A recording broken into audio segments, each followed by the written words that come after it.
L'enfant de Victor Hugo, sur pavane de Gabriel Fauré.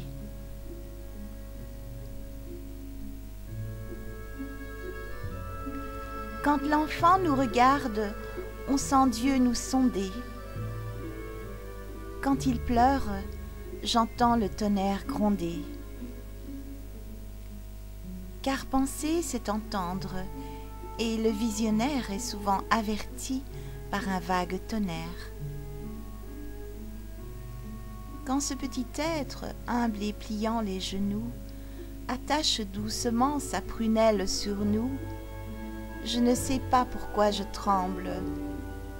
Quand cette âme, qui n'est pas homme encore et pas encore femme, en qui rien ne s'admire et rien ne se repent, sans sexe, sans passer derrière, elle rampant, verse à travers les cils de sa rose paupière, sa clarté dans laquelle on sent de la prière, sur nous les combattants, les vaincus, les vainqueurs, quand cet arrivant semble interroger nos cœurs, quand cet ignorant, plein d'un jour que rien n'efface, a l'air de regarder notre science en face, et jette dans cette ombre où passe Adam banni, on ne sait quel rayon de rêve et d'infini, ses blonds cheveux lui font au front une auréole.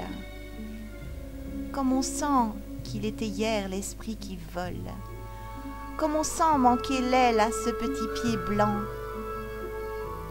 Oh, comme c'est débile et frêle et chancelant, comme on devine au cri de cette bouche un songe de paradis, qui jusqu'en enfer se prolonge, et que le doux enfant ne veut pas voir fini.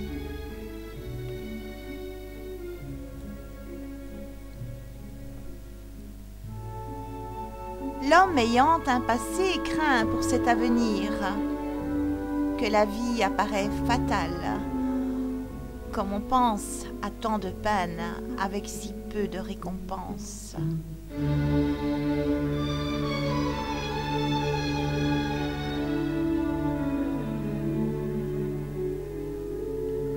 Oh, comme on s'attendrit sur ce nouveau venu. Lui cependant, qu'est-il au vivant?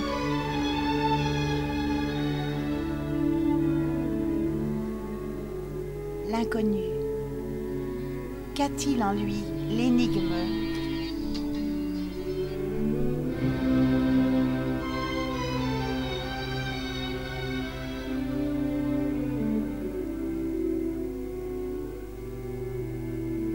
Et que porte-t-il? L'âme.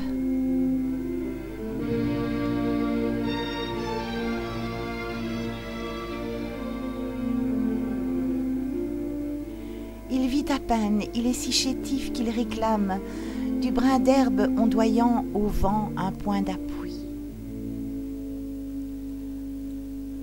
Parfois, lorsqu'il se tait, on le croit presque enfoui, car on a peur que tout ici-bas ne le blesse.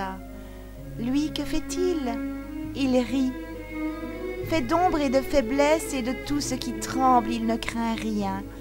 Il est parmi nous le seul être encore vierge et complet. L'ange devient enfant lorsqu'il se rapetisse, si toute pureté contient toute justice. On ne rencontre plus l'enfant sans quelque effroi. On sent qu'on est devant un plus juste que soi. C'est l'atome, le nain souriant, le pygmée. Et quand il passe, honneur, gloire, éclat, renommée, mérite, on se dit tout bas, si je priais. On rêve, et les plus grands sont les plus inquiets. Sa haute exception dans notre obscure sphère, c'est que, n'ayant rien fait, lui seul n'a pu mal faire. Le monde est un mystère inondé de clarté. L'enfant est sous l'énigme adorable abrité. Toutes les vérités couronnes condensées, ce doux front qui n'a pas encore de pensée. On comprend que l'enfant, ange de nos douleurs, si petit ici-bas, doit être grand ailleurs. Il se traîne, il trébuche, il n'a dans l'attitude, dans la voix, dans le geste, aucune certitude. Un souffle à qui la fleur résiste fait ployer, cet être à qui fait peur le grillon du foyer. L'œil hésite pendant que la lèvre bégaye. Dans ce naïf regard que l'ignorance égaye, l'étonnement avec la grâce se confond et l'immense lueur étoilée est au fond. On dirait tant l'enfance a le reflet du temple, que la lumière, chose étrange, nous contemple. Toute la profondeur du ciel est dans cet œil.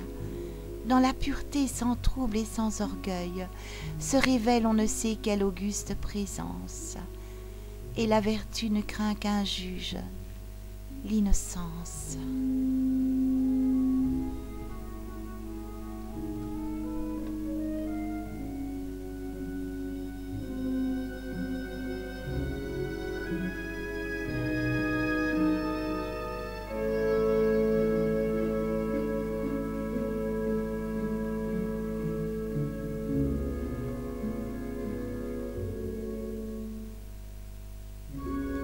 Écrit par Victor Hugo en juin 1874.